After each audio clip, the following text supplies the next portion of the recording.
Welcome to the Teens Behind the Scenes webinar series. My name is Leayne Dempsey. Teens Behind the Scenes is a program of the National Theater Foundation dedicated to providing teens in the Washington, D.C. area with access to Broadway touring productions and professional insight into performing arts careers.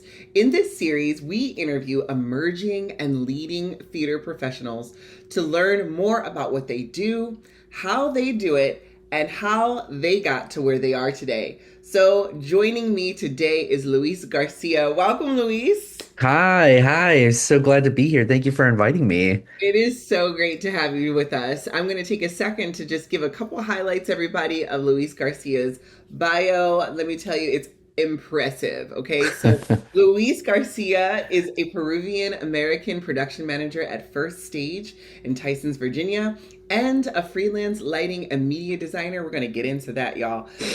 Based in the DMV area. So Luis holds an MFA from the University of Maryland College Park, go Terps, and a BA in theater arts from Stetson University. Some of the coolest things, y'all, that Luis has out here is that Luis was honored as 2018 Live Design 30 Under 30, right? Recipient, received Helen Hayes Awards nominations for video design and won the Helen Hayes Awards. Congratulations, Luis. Thank you. Professor Thank Roland's you. Black Magic Rock Show, and other Yes. nominations with Furlough's Paradise and Laughs in Spanish.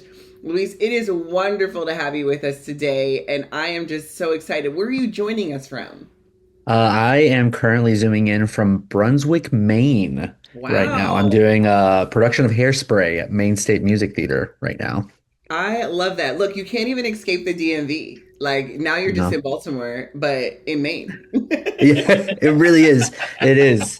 It is. It's so funny. Yeah, because we did this show. It's a remount of a show we did at Fulton in Lancaster, Pennsylvania. Yeah. And yeah, it's everything about Baltimore. And I'm like, oh, that's my backyard. I've gone I there so many love times. it.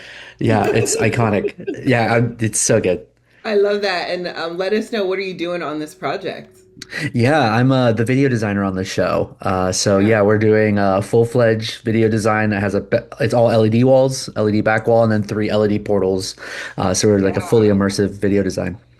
Wow. And so let us know because, video design, is that the same as projection, Luis? Is that what you're? Yeah, I usually call myself a video designer because now we're living in an industry where you're kind of outside. We use more than just projectors now, right? Yeah. Like you can use TVs, you can use LED walls, cameras. Like I Mm. try to give myself the umbrella of video designer or media designer because to me, projections designing is just like using projectors, Yeah. whereas media and video is like the umbrella that encompasses all aspects of like visual media that can be done on stage.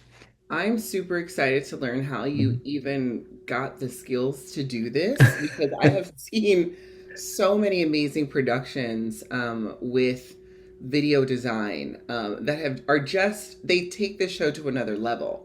You know what I mean? And so I'm Yeah. super excited to hear more about that. I'm gonna jump to another hat that you have, which is the production manager hat. Yes, And so yes. for people who don't know, can you first just let us know, like, what does a production manager actually do? Yeah, so I just kind of started working at First Stage as production manager within the last 3 months. And the best way I can describe a production manager is it's an individual that really kind of handles the budgeting, the scheduling, the organizational structure of a production that is happening on Mm. stage. So some of the roles that I have to do, and this is my first time production managing, so I'm like Yeah. learning as I go as well. But the things that I have noticed from a lot of production managers I've worked with in the industry from all the shows I've worked at is they're an individual that really handles kind of like the all the departments and like understanding who's going to be in the space at what time, what people or what crew members are going to be for each department. Yeah. You know, always the question is, are we always under or over budget, right? Like the production manager is kind of the individual that is making sure that the boat is sailing really well, right? Yeah. Like I'm along myself along with other production managers is it's really we're just like the point person, right? We're the ones that check in with everyone, making sure everything's okay during tech, right? Like Yeah. I'm a people person, so I always love going to each department during the tech and doing quick check-ins, being like, "Hey, what's going on? Like, is everything okay? Is there something I can do to help?" Um, and then same with, checking in with the crews, right? Like, the thing about crew members is that usually they're overhires, right? They're not like full time with the theater. So, the responsibility of a production manager is making sure they're okay, right? Like understanding that they're being taken care of, the schedules are being scheduled appropriately, right? Like, if we have tech from A to B, we got to make sure that they're there from A to B. And if there's any conflicts, it's part of my job to make sure those conflicts are being fixed and held. And I think the most important job of production manager is to make sure that the entire process is safe for everyone, right? Mm, Like if I feel like there is a part of the set or part of the costumes or any technical element where I think the safety of not only the cast but the crew is of a concern. mm, It's my responsibility to voice my concerns to make sure we're all on the same page and find ways to ensure that the safety is always kept for everyone. So, yeah. yeah, it's essentially what you would think of as a manager in any other department, but Yeah. or any other industry, but it's more focused on the technical side of a theater, right? And just ensuring that we are able to go from our first ever production meeting that Mhm. we have on a show to opening, and then from Yeah. opening, how do we maintain and sustain the show from running to run the entire run? Yeah. So those are kind of just some key points of kind of the role as a production manager, and it involves a lot of talking to people, dealing with money, dealing with schedules. So there's a lot of organization skills that you kind of need to have.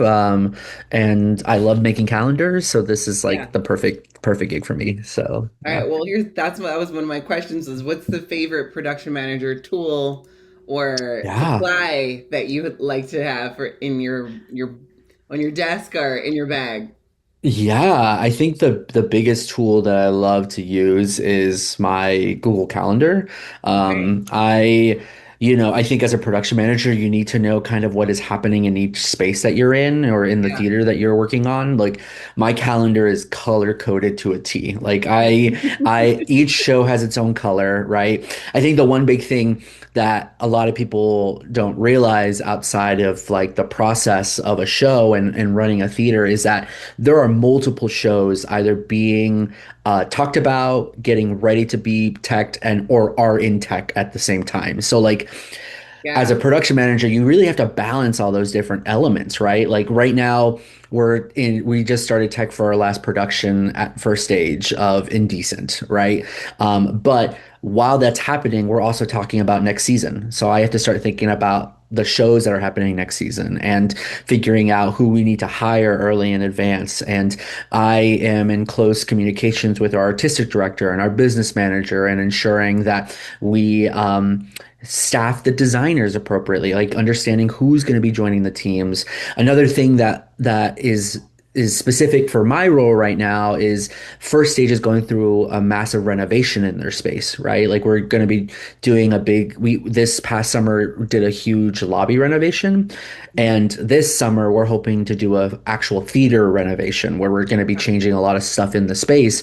So that's another thing to think about as well. Like I have to ensure that if there's construction happening in that theater, I need to ensure that we aren't in the space with any rentals or any sort of cleanups that need to happen, right? So those are some of the key things that happen as a production manager, and having a very detailed Google Calendar is super helpful for me to not only know what's happening next week, but as far out as a year so that I can ensure that we don't have any conflicting dates with certain things that might Yeah. be coming up in the space or amongst employees. So yeah, I'm a sucker for my Google Calendar and making sure that is as detailed as I can make it happen. That is incredible. I mean, there's Yeah. so you are navigating so many moving pieces. You know what I mean? Like Yeah. there's, I was with you when you said the first show, But then you were like, oh, and then there's like five more, and I'm like, wait a minute. Yeah, and you know Yeah. what's so interesting is that first stage is relatively small for a Yeah. theater in the DMV. We only have one space, really. We have our main theater. But then there's bigger theaters like let's say for example, an arena. Arena has 3 to 4 theaters in their space. Yeah. And that production manager has to make sure all those spaces are working with each other. Yeah. So there's actually some theaters that have multiple production managers because of the scale of commitment that you need to put in for your space. So luckily, right now, first stage is pretty straightforward for me in regards to controlling the schedule of one space. Yeah. So yeah, I have a lot of respect and admiration for production managers that have more than one theater in this Yeah. more than one theater space to handle and maintain in their institute. Yeah, and I'm hearing a lot of skills being used. I'm hearing like we have interpersonal skills, we've got to talk to a lot of people, we've got to check on all of the different departments. We have organizational skills, like having that Google Calendar and scheduling and making sure that you're managing multiple things. Multitasking is happening at the same time. So I'm curious, are there any skills that we may not be as aware of? Like you wouldn't know this, but the production manager also needs to know what is that thing? What is that other skill Oh, that you feel like? yeah. So I talked about the people, the people element and talking and the scheduling. I think as a production manager, something that's really important that I always admire about production managers is that you have to be really quick on your feet, Mm, because particularly during tech, there's yeah, so many elements that happen. Once tech starts, it's really hard to stop, right? So you really kind of have to, and this goes hand in hand with the people part. You really kind of have to be quick on your feet and figuring out problems that come up in the moment and figure out solutions in that same moment. So it's a very improv-y gig, really, yeah, right? You know, like this is an example. It's like, we get to a scene where we don't have certain lighting fixtures set in the right spot, right? Like mhm, as a production manager, we have to make that call of like, should we continue or should we just take a little moment to make sure everything is in line and working? mhm, So as a production manager, you really kind of have to be thinking 3 or 4 steps ahead of you yeah, so that everyone is on the same page and the process is smooth. So it's a lot of talking and a lot of just really like, crossing your T's and dotting your I's and going through every step so that you just know going into a process, you are setting up everyone for success. yeah. And that I think that's incredible. Being able to you're the point person, and also that like setting everyone up for success is key because there's a lot of people and maybe some of our listeners today are not aware of all the departments that are we might be aware of what we see on the stage, but we're not as aware of who in the has made that moment happen and how many other departments are there. Can you give us some example of like the departments that exist? Yeah, I'm actually really glad you said that because as I started getting more into the theater industry, I didn't realize how dense the departments are in the industry Oh, that yeah.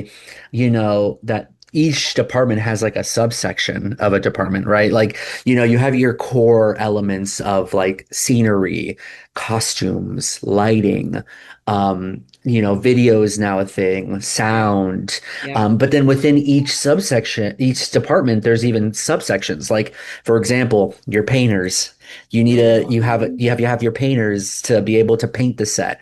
You need to Yeah. have your carpenters to be able to build the sets. You're gonna have to need, you know, people to handle props, right? Like you need individuals to be able to source these props for shows, right? Like let's say, a lot of theaters, are very limited in supplies. So like, I wish, you know, every theater has the space to be able to hold all the props in the world. But in Yeah. reality, you kind of have to work with all these different theaters to be like, hey, what do you have in your stock? Yeah. Right. And what can we borrow or rent from y'all? And Yeah. you need that individual to be able to outsource those props. So we need a prop lead, right? We need a Yeah. props individual.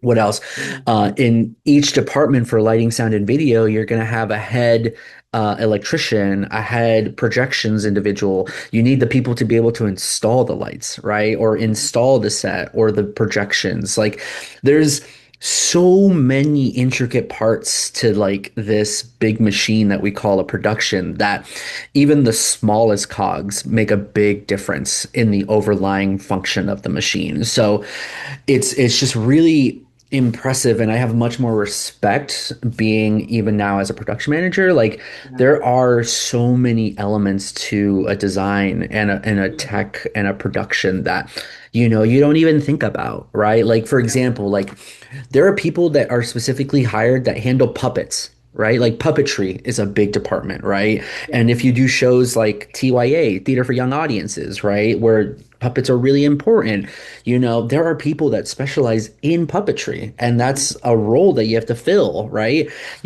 I think as an institute, what I am was always trying to achieve is that we are well prepared, right? Like, every part in this machine is very important. And if you remove one of those parts, the machine will work very differently.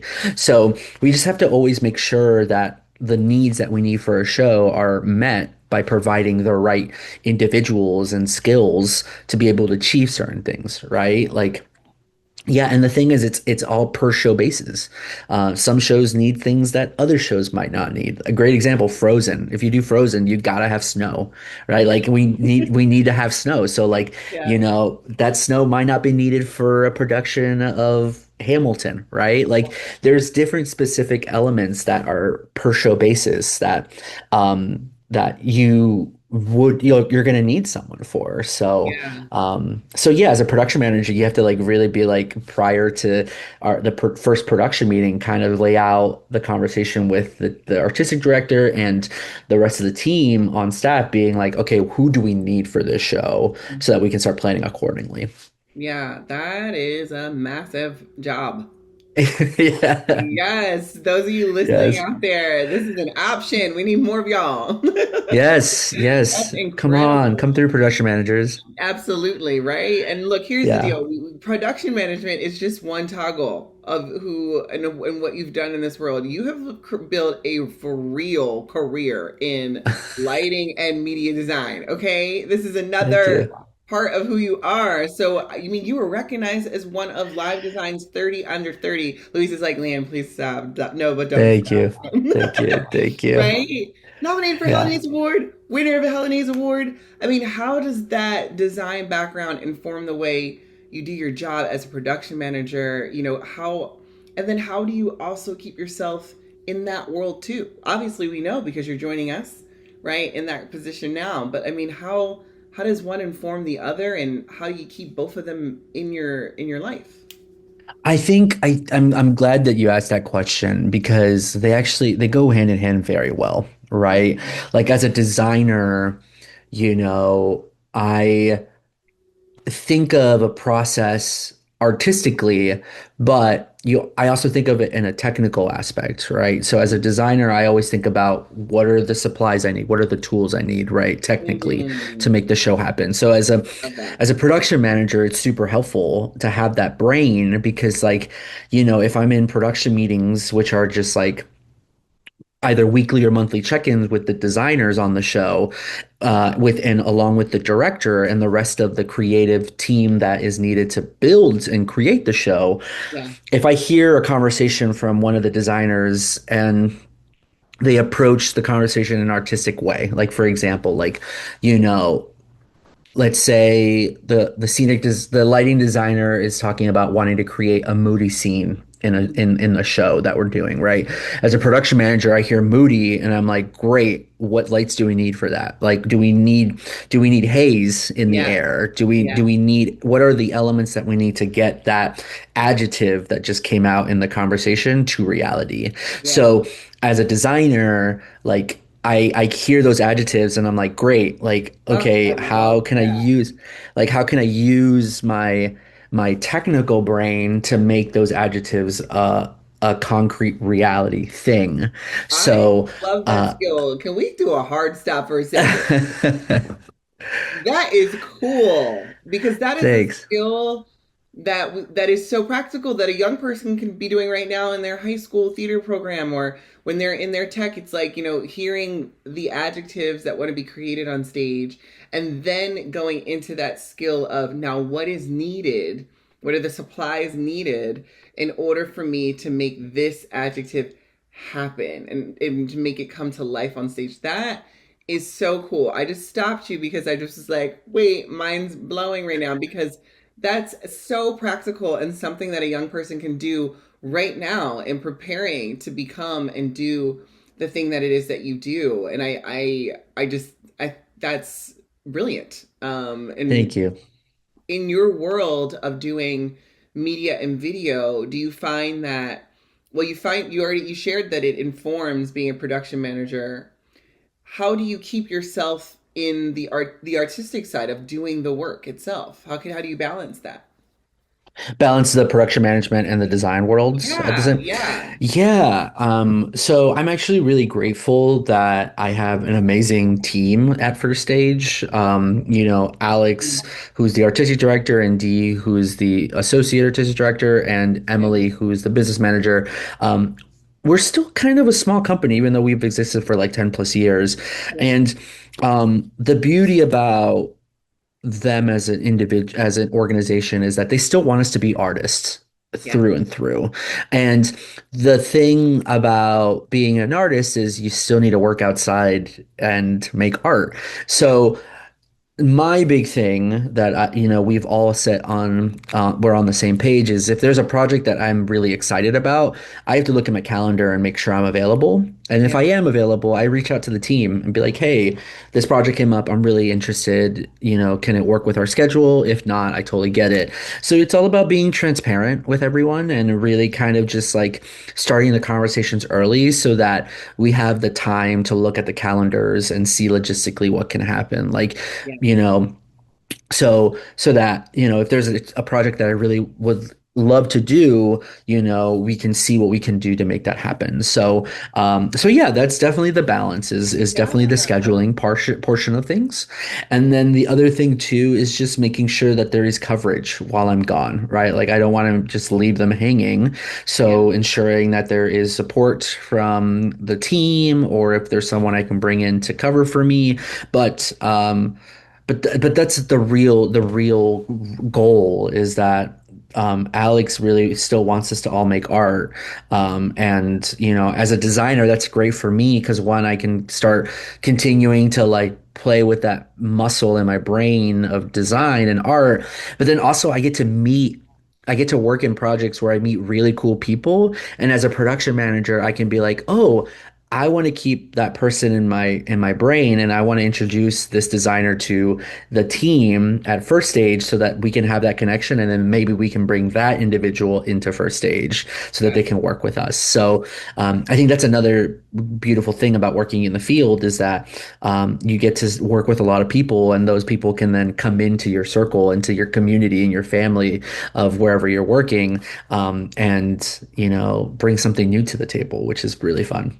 Yeah, and speaking of new to the table, you have a passion for wanting to mentor, emerging BIPOC artists, and championing, diversity in the arts. And so, as a Peruvian American, what has your own experience taught you about why that work matters, especially in a field like production management that can feel really hard to break into?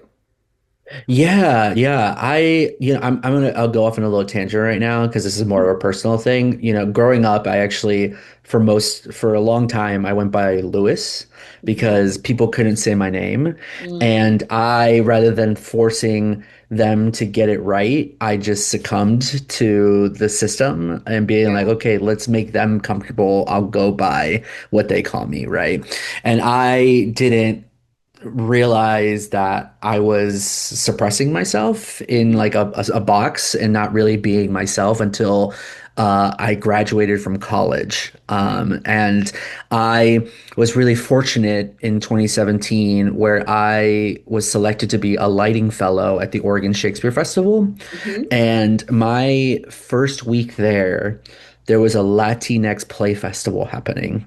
Wow. And that was the first time I was ever surrounded by a collective of theater artists that not only looked like me, but lived the same world that I lived.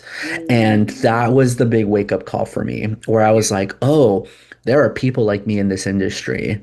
And I was just in a bubble. And I yeah. didn't know there was more to this world and more to my culture and my people until this Mm, moment. And it was so funny. I remember meeting a playwright. His name was Luis Arfado.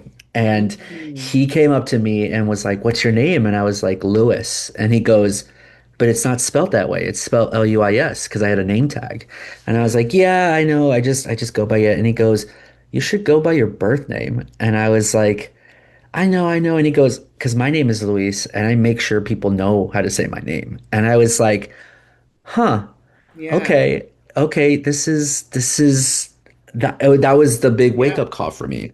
yeah. So ever since then, I've always been trying to advocate for the voices of BIPOC artists that are young because, I was there. I didn't have a mentor that looked like me.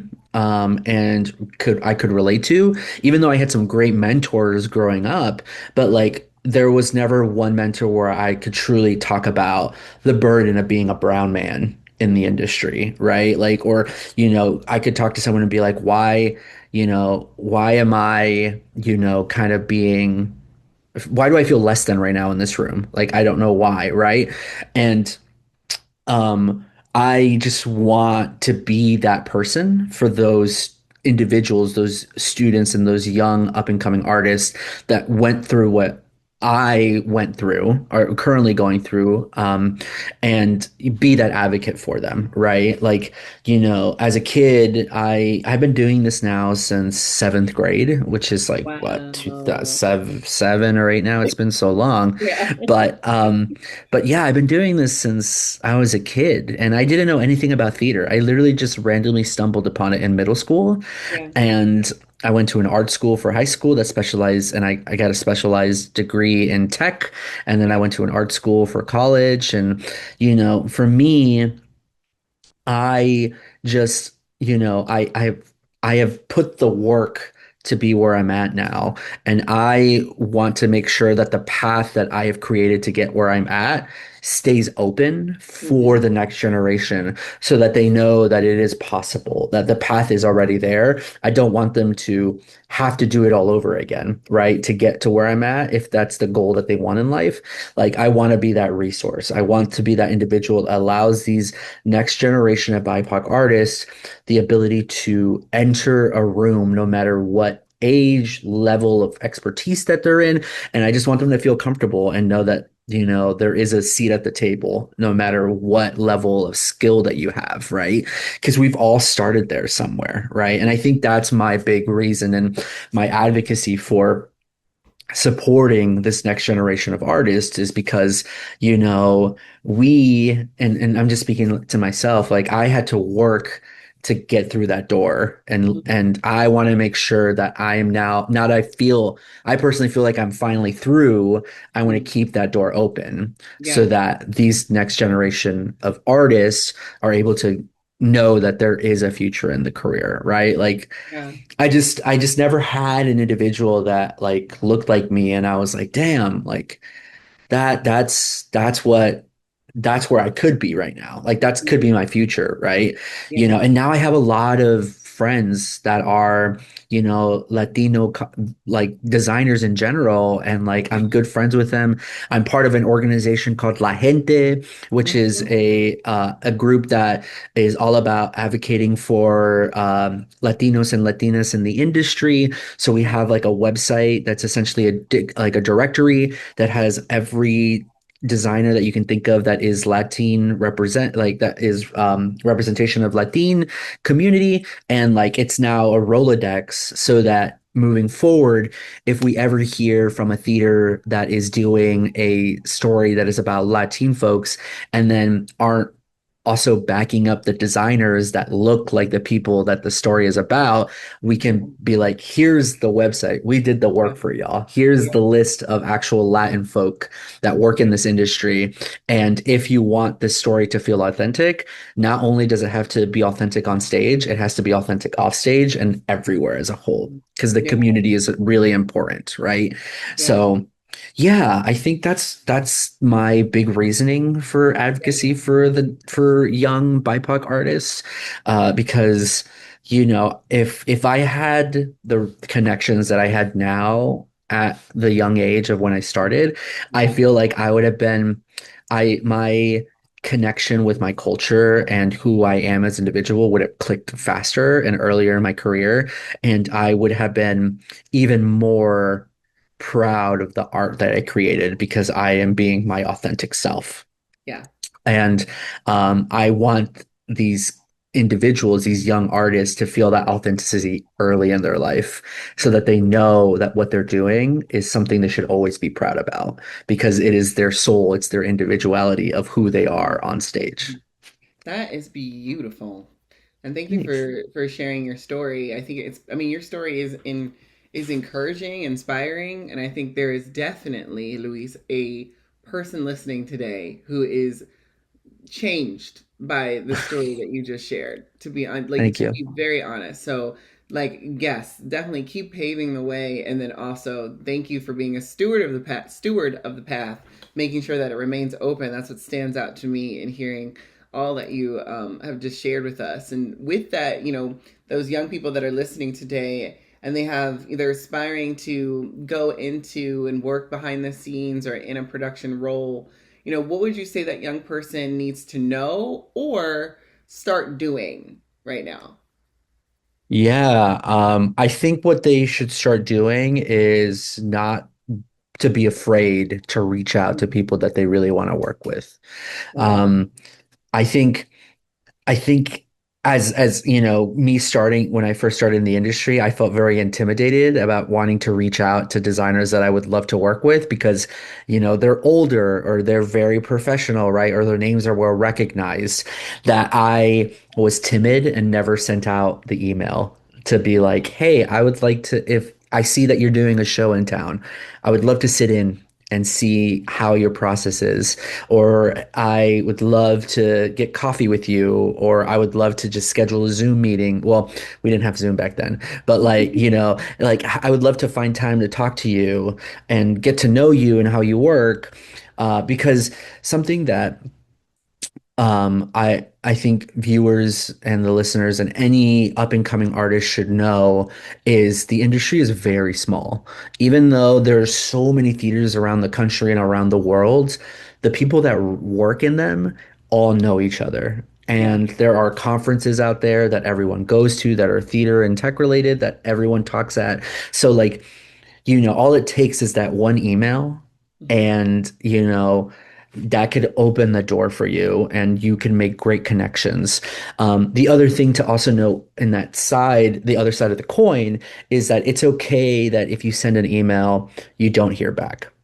I I love feel that. like I think um, it's Mhm.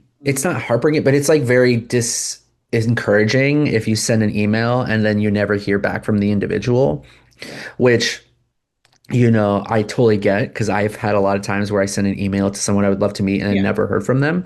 Yeah. But I think the reality is you sent the email, which is the most important part. Your name is now in their email, in their ether, in their circle, so Yeah. that maybe one day down the line you're doing a show and you know they're gonna be like, hey, your name sounds very familiar. How do I remember you? And you're going to be like, oh, well, I sent an email out a long time ago. And they're like, oh, so like, I think it's very nerve-wracking starting that first step to make contact with the designers that you want to work with.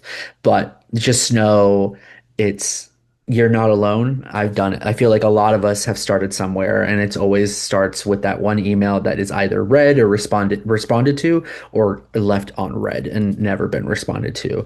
But I think the most important step is just to take that leap of faith, send that email, and you at least can, you know, in your mind know that you have put the effort and you now have put the ball in their court and now you have done your part, right? And you have put yourself out there in a vulnerable place.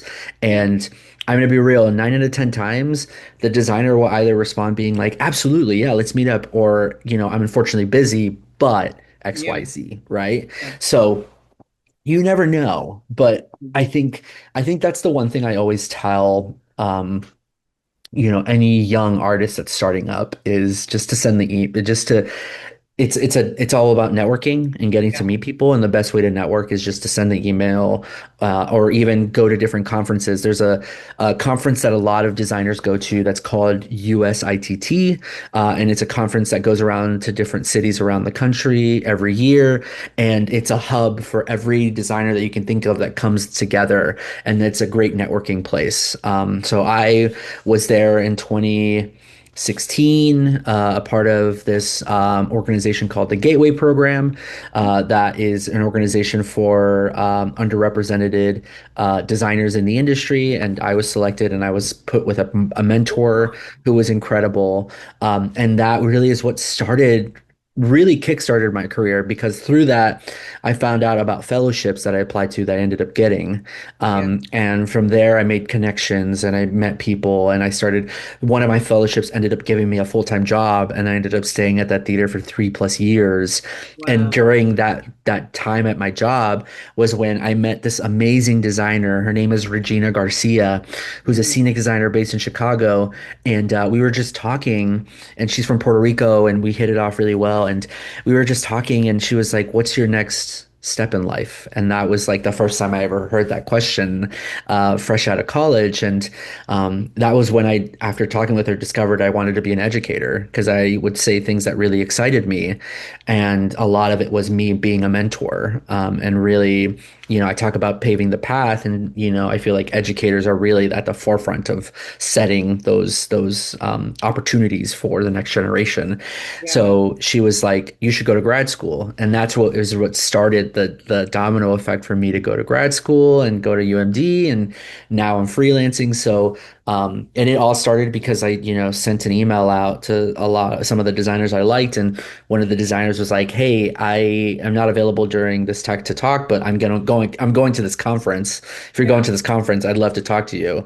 So I researched this conference and then found out that they had this opportunity for underrepresented designers, and then it went from there. So Yeah, um, that's exciting. I mean, I think one of the things I'm hearing also for our listeners out there is one, send the email, but two, that email can be to the a designer that you're really inspired by. It could be to the teacher that leads the tech club that you're not sure if you want to actually be a part of the tech crew.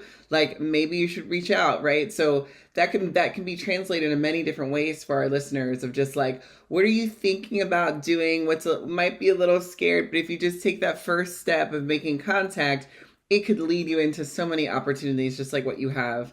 And Luis, I mean, we could chat here all day. I do have one more question for you though before I let yes, you yes. go. And I love to just ask this question, which is what is the most rewarding part of this work for you? Like what makes you Oh, smile? What brings joy? What is the most rewarding? oh man. Um, this is probably like the cliche answer everyone says, Right, go but for it. truly it's seeing the audience's genuine reaction to the show. Yeah, Um, as a designer and a production manager, I think being in the audience and seeing people gasp, actually yeah, emotionally respond to the story is yeah, super rewarding. yeah, Because it's like, wow, we put all this blood, sweat, and tears into this production, and like yeah, the audience is actually responding to it, right? yeah, Which is the biggest payoff, yeah, personally. So, it's really fun as a designer, being in the room and like I love bringing my wife to shows because she sees kind of the behind the scenes of what I do, but yeah, doesn't know the full scope of the show. And she's yeah. a very responsive audience member. Like Mhm. she loves putting her emotion on her shoulder during a show. And I being with her and then with audience members and like seeing how she responds is just like it really just pays off at the Yeah, end because you're just like, oh, my art left an impact on these individuals, yeah, and it'll get people talking and it'll get people excited. And I love working on shows that are about advocacy and talking about not issues, but like just things that are happening in the world. And those in particular are the ones that really stand out to me because like if art transcends art and becomes something that is about politics or about someone's personal life, then like that to me is even more impactful because then you're like, oh, I think maybe I have helped spark an idea in the individual's brain so that it starts some sort of like snowball effect. So Yeah. Yeah, yeah, the yeah, impact of giving your gift, right, can change an entire theater of human beings, which is just so absolutely. incredible. And it does every time. Every single So time. that's Yes. super cool. Well, you know what, Luis? It has been such a joy to spend this time with you, to learn more about all of the amazing contributions that you are giving to the theater industry. And I just know that there's someone who's listening who's extremely inspired by you. So thank you so much for joining me today. Thank you so much. It's been lovely. And I love talking about, trying to help out the next generation of artists. So Oh, it's the best. and you definitely have. And for those of you that are listening, thank you so much for hanging out with us today. We hope to see you at a show or right back here for another webinar with Teens Behind the Scenes. Take care, everybody. Bye. Bye, friends.